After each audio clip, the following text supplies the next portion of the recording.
Naiona kesho, kesho iliyopangwa na Baba. Naiona kesho, kesho iliyopangwa na Mungu.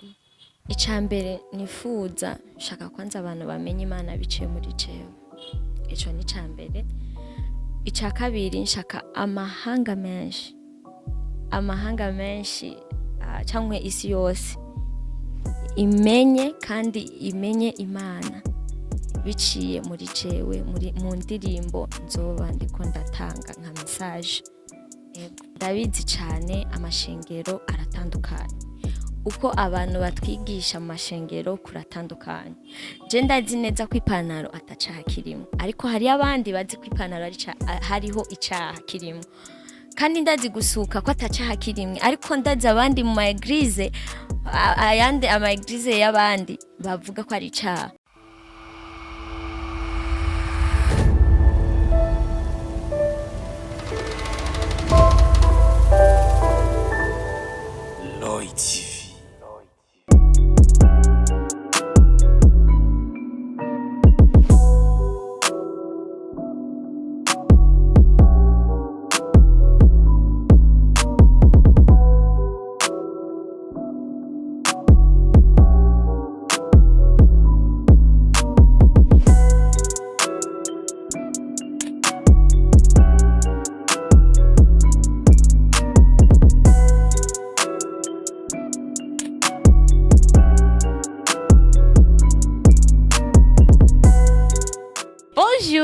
Bonsoir, ça va? Murameze neza aho muherereye? Twe turameze neza cyane. Mvuze twebwe kuri asindi jenyene ndi kumwe n'umutimire wanje. Uno munsi numwigeme w'ubwiza afise inseko ku minwa yiwe, ndibaza namwe muravyibonera.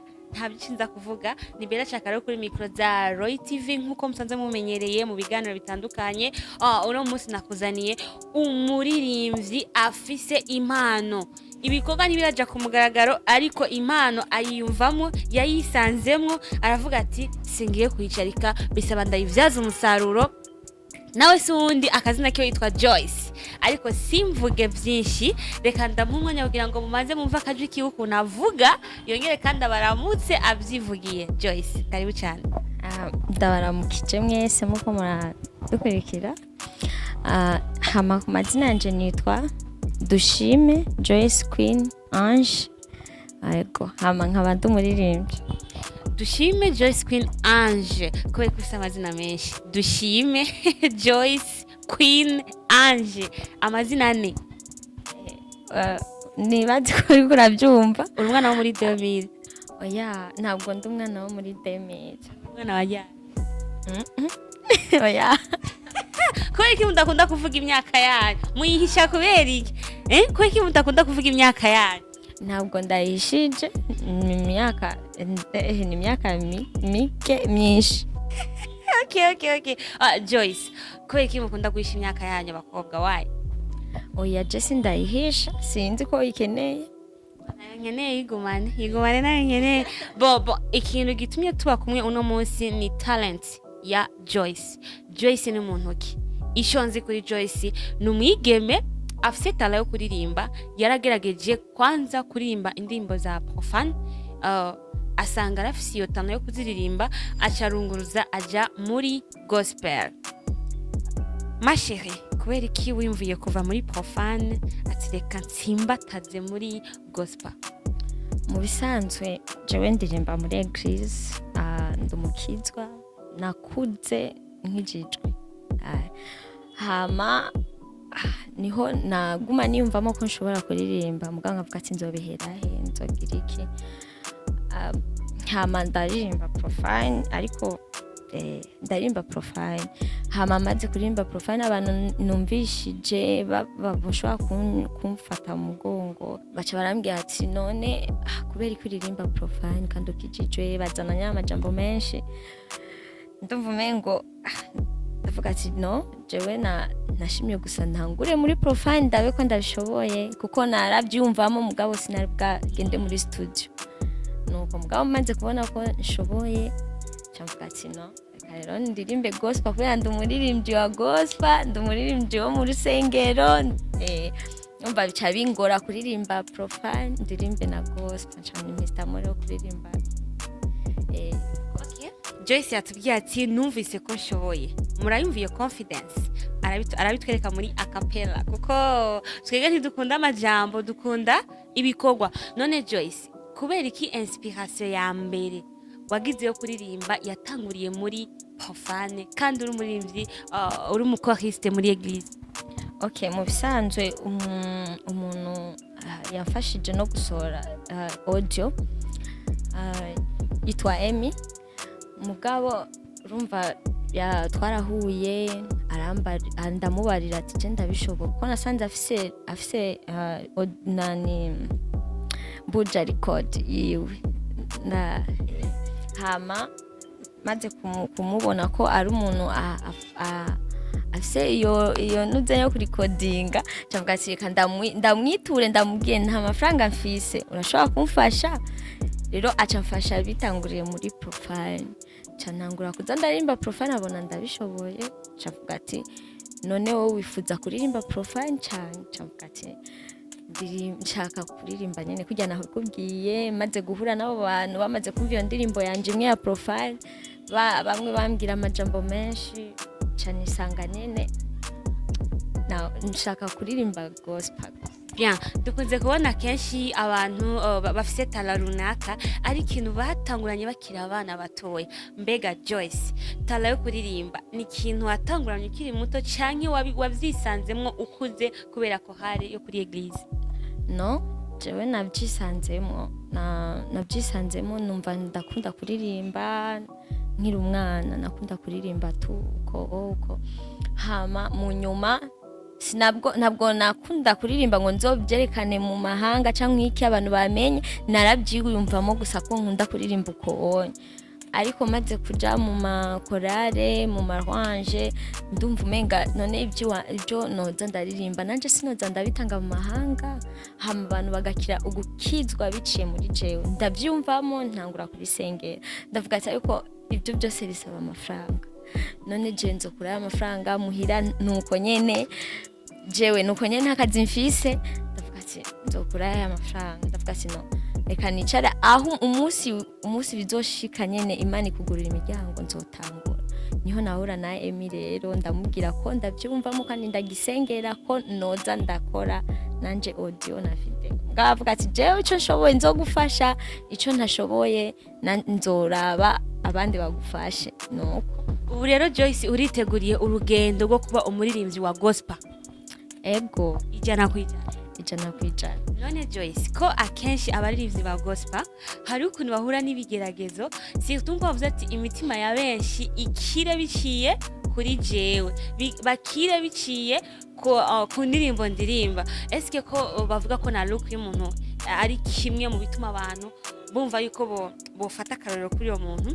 Hari amakomantere nabonye ku muririmbyi nyene wo mu Burundi kazi w'inkumi nk'uko kuri wawe bariko baramuvuga ko kubera ukuntu akunda kwambara pantalo bimutera narabonye ibintu yaciye postinga byaramukoze ko aravuga ati none gabasha mubona ngaha nambaye nabi ko ndiko ndakubona look yawe urasuka wambara amahereni pantalo kubitako witeguriye gute commentaire canke uzohinduka? Mu bisanzwe sinzi kuko ngaha mvuze ati nangure kuvuga ijambo cabisa nkuko naje kuvuga ijambo ry'Imana kandi ataco canzanye gusa nashaka kuvuga ati ipantaro cyangwa gusuka amahereni sinibaza ko bifise ikibazo ariko ikibazo kiri mu mutima w'umuntu ndashobora kubyambara nkaba ntakijijwe ndashobora kubyambara nkaba nkijijwe ni kuvuga ati iyi pantaro ni nyerekana ko nkijijwe ariko umutima w'iwanje na message nanga nibyo byerekana ko nkijijwe cyangwa ingeso ziwanje nizo zerekana ko nkijijwe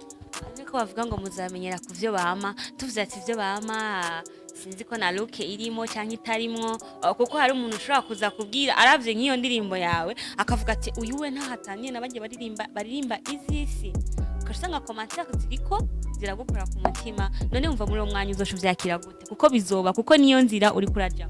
Ego ndabizi cyane amashengero aratandukanye uko abantu batwigisha amashengero kuratandukanye je ndazi neza ko ipantaro atacakirimo ariko hari abandi bazi ko ipantaro hariho icaha kirimo kandi ndazi gusuka ko atacaha kirimwe, ariko ndazi abandi mu maeglize ayandi amaeglize y'abandi bavuga ko ari icaha. Ndazi ihereni cyangwa ibindi nyene ubu kurambona ko nga ndazi benshi bavuga ati ko ari icaha, nta mukizwa akora ibyo ngo nshobora kwambara, ndabizi. Ariko je sindiko ndashaka kumviriza ibyo abantu bavuga, ariko ndiko ndashaka kumviriza ijambo ry'Imana rivuga ku buzima bwanje. Yego. Nk'umuntu nyene usanzwe uri umukozi w'Imana, ijambo ry'Imana rivuga iki? Ego, hariho ijambo rivuga muri Bibiliya ati ngo umuhungu ntakambare umukobwa ntakambare impuzu z'igitsina ngabo, n'umuhungu ntiyambare igitsina impuzu z'igitsina ngore. Ni kuvuga ati ariko benshi bagiye gusigura iryo jambo ukutariko. Gute bagiye gusigura iryo jambo kutariko? Ni kuvuga hajya anye ujya yabyanditse yashatse gusobanura iki muri kijya gihe, kuko hariho isezerano rishasha n'isezerano rya kera.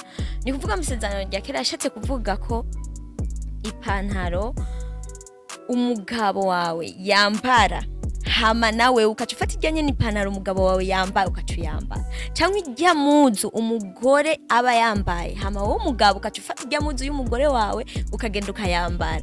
Ibyo nivyo yashatse gusobanura. Ni kuvuga ati ugiye kugura impuzu mu isoko, ukavuga ati je ndagiye kugura impuzu mu isoko, ndaguze ipantaro, nta mugabo yayambaye nta mugore yayambaye, ukacuyambara, sinibaza ko hari icaha, kuko hagiye yashatse kubereka, kuko abagore ba kera barafata, abagore bo mu isezerano rya kera barafata bakambara impuzu z'abagabo babo, ugasanga nta ndero ntibubaha abagabo babo, bakora ibintu bitameze neza mu ngo, hama acafata irya decision. Si Imana yayishizeho, ariko yafashe decision avuga ati nihakagire umuntu akora ico kintu cyangwa yambara iyo pantaro y'umugabo wiwe cyangwa umugabo yambara impuzu z'umugore wiwe.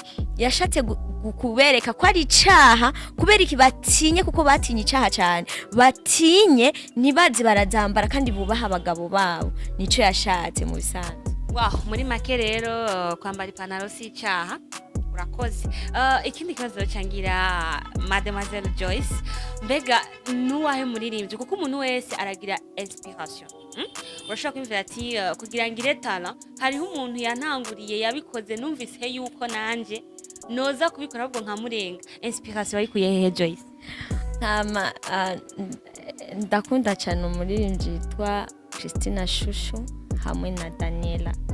Christina Shusho from Tanzania, Daniela from Rwanda. Nivyo? Ego. Abo ndabakunda cyane, ndakunda kumviriza indirimbo zabo.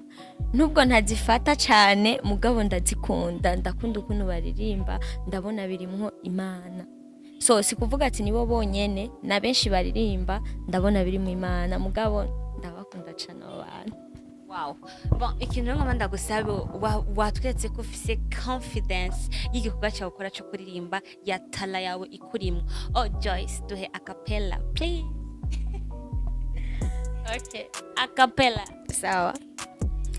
Naiona kesho iliyopangwa na Baba. Naiona kesho iliyopangwa na Mungu. Naiona kesho. Iyo ndimo ndayikunda. Christina Shusho yubawe. Bon. Mbega nawe uramaze gukora ibikorwa byawe, indirimbo ziwawe? Indirimbo ziwanje mfise imwe gusa ya gospel, iri muri studio nirasohoka, ariko ndifuza kwisohoka. Habuze iki kugira ngo isohoke turonke ibikorwa vya Joyce? Habuze iki? Okay, icambere ikibuze mbuze supporting, umuntu supportinga, nta manager mfise, no kugira iyo audio isohoke nakubwiye ukuntu byaciye. Emi yabifashijemwo, arumva impano yanje, aravuga ati no jahajyo ririmbo nyereka ibyo uzi. Ego, hama ndaririmba, ndamusaba ko mfise indirimbo nanditse ni nyinshi, mugabo sindaronka uburyo bwo kugenda muri studio kuzikora cyangwa video, ariko kinini nkene manager na supporting. Bien sûr, mbega namba bitari privé Joyce, ndabizi ko uri umwigeme. Hari umuntu ashobora kubona uri imbere ya kamera, on ne sait jamais, akavuga ati mbega Joyce ni hot taken canke ntibaramucagura mu bandi kugira ibyo onya muri umwanya ntibiraba. Yego. kuvuga yuko Joyce c'est un cœur à prendre. Yes, kuko ntibiraba, n'est-ce pas vrai? Yego urazi kuvuga ko bimaze ko bitaraba nuko sindabona uza muhira ngo ndatanze hano canke. Yego. Birumvikana. None Joyce, uri kuraraba vision yawe kuri iyo tala yawe, ubona vision yawe imeze gute? Mbega wifuza kugira he na tala yawe kuri Mbagozi? Icambere nifuza shaka kwanza abantu bamenye Imana biciye muri jewe. Ico ni cambere. Ica kabiri nshaka amahanga menshi cyangwa isi yose imenye kandi imenye Imana biciye muri jewe mu ndirimbo nzoba ndiko ndatanga nka message. Yego. Ni ukuvuga yuko nta gikorwa na kimwe cya Joyce kiraje habona, ikibazo mwacumvise ni management support, nivyo bintu bibura kugira ngo igikorwa ciwe gishobora kuja hagaragara, mutangure kuvyumva bicana cyana ko mutangure kubihabwa aho muzoba muri hose. Joyce rero ndiko kama bateye kugira ngo umuntu ashobora kumva yuko hari ikintu yoterera, ari support, ari aba producer canke n'abandi bose boshiramo agatege, boshiramo akantu bakongereza kugira ngo ibikorwa vyiwe bigende bitera imbere, imitima myinshi ikire siwo.